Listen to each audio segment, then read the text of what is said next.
I declare the 10th emergency session of the General Assembly resumed.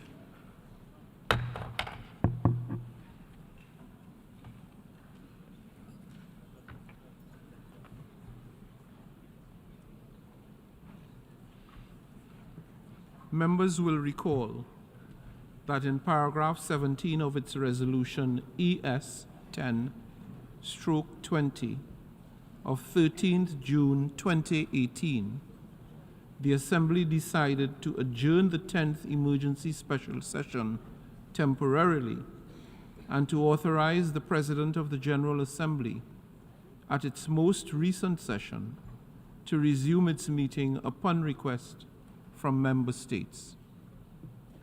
In this regard, I should like to draw the attention of delegations to document A/ES 10/958, which contains a letter dated 19th October 2023 from the permanent representatives of Jordan and Mauritania to the United Nations in their respective capacities as chairs of the Arab Group and the Organization for Islamic Cooperation Group, and document A/ES 10/961, which contains a letter dated 18th October 2023 from the permanent representatives of Nicaragua and the Russian Federation and the Chargé d'Affaires ad interim of the Syrian Arab Republic,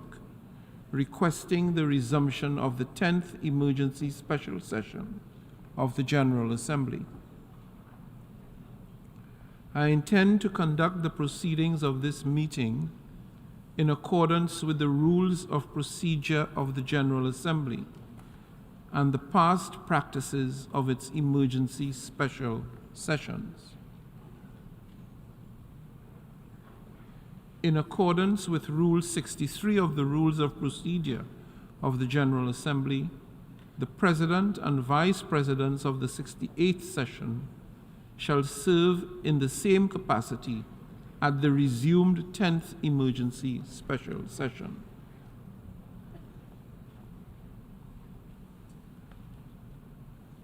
May I take it that it is the wish of the General Assembly to decide that the Credentials Committee of the 78th session should serve for the resumed 10th emergency special session? It is so decided.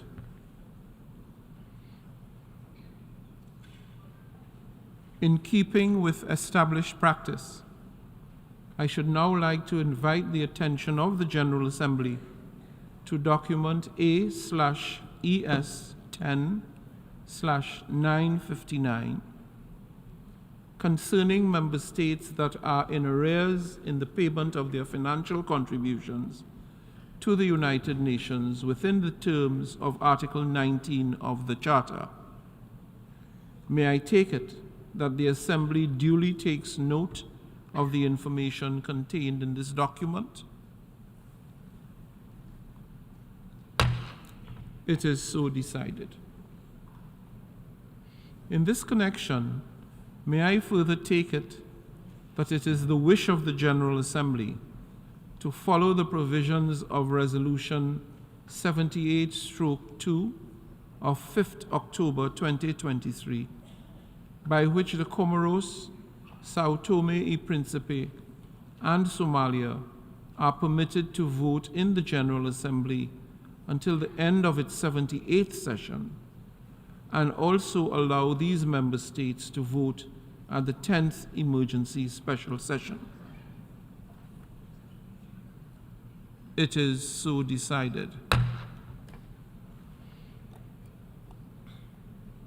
The General Assembly will now resume its consideration of Agenda Item 5, entitled Illegal Israeli Actions in Occupied East Jerusalem and the Rest of the Occupied Palestinian Territory. The President will now deliver a statement.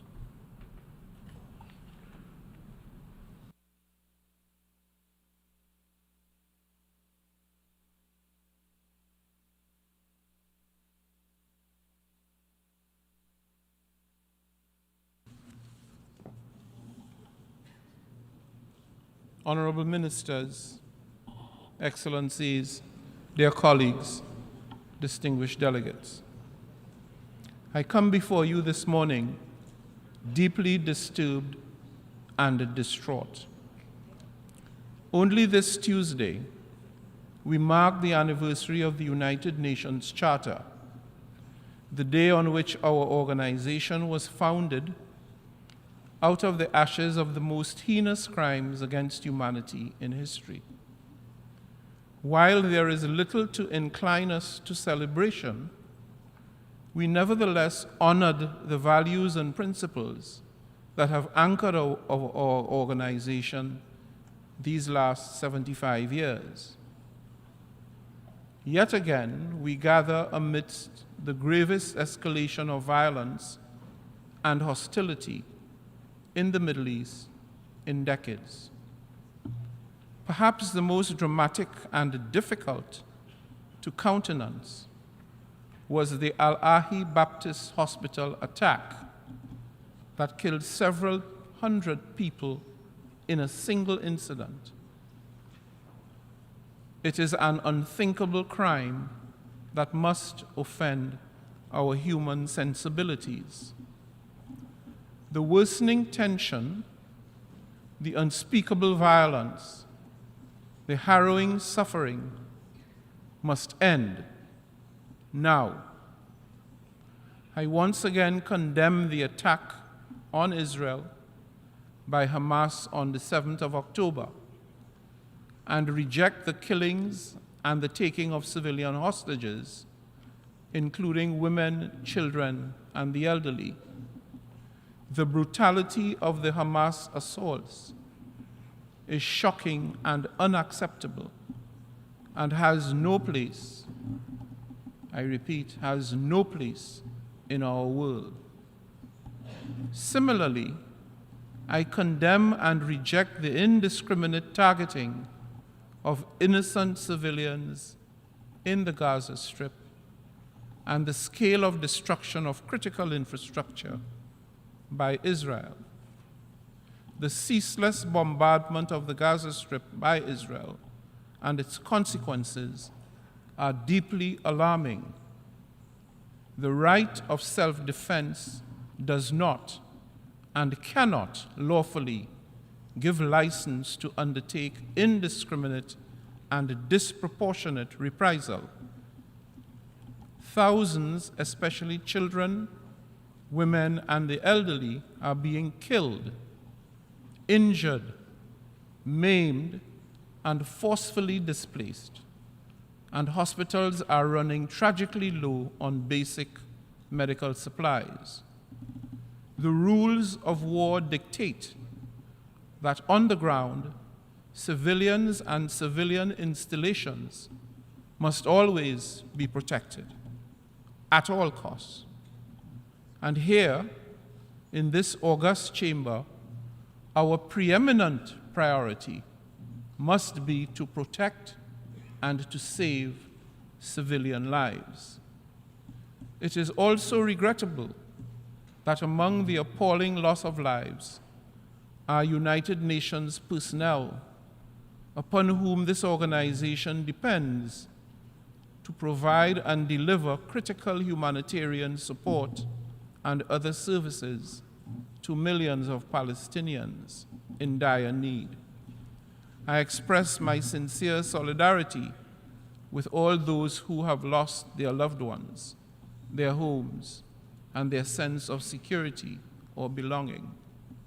And I join the Secretary General in expressing my deepest condolences to the families of the 35 UN staff members who have lost their lives in the noble cause of humanitarian service. I also take this opportunity to pay tribute to the entire UNRWA staff and other humanitarian workers for their continued unwavering and heroic efforts under these very distressing circumstances.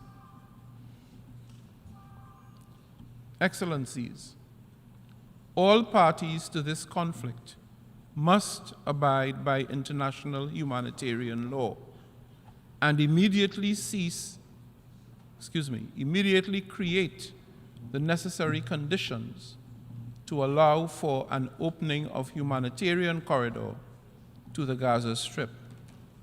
We must ensure that urgently needed life-saving assistance reaches those in need, from the delivery of basic foodstuff to the safe passage of humanitarian aid, humanitarian and medical staff.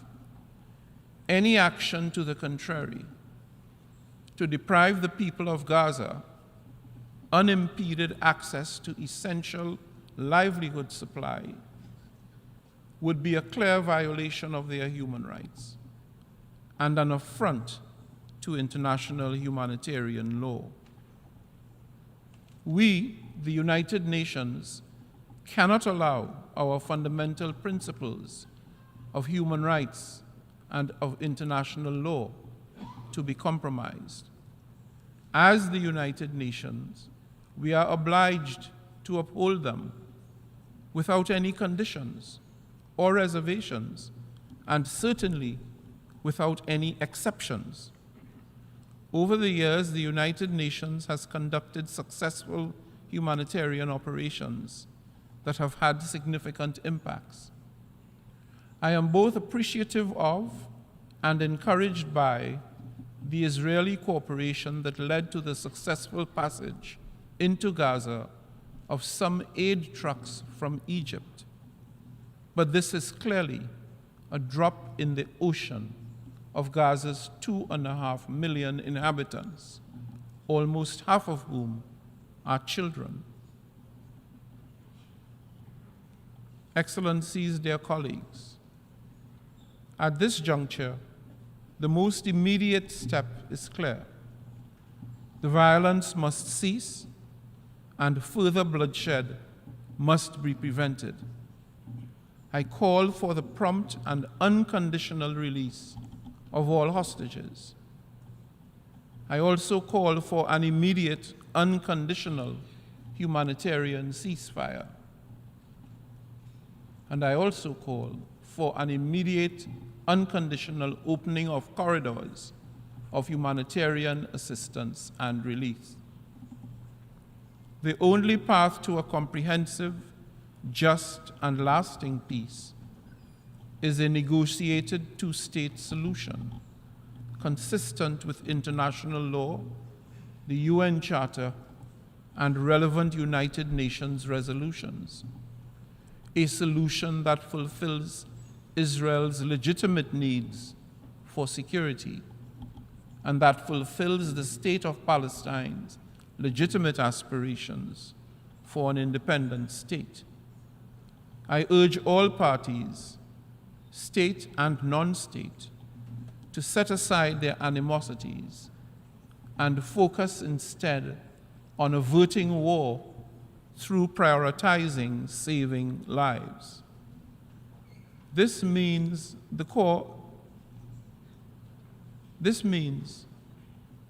focusing on the core purpose of our charter.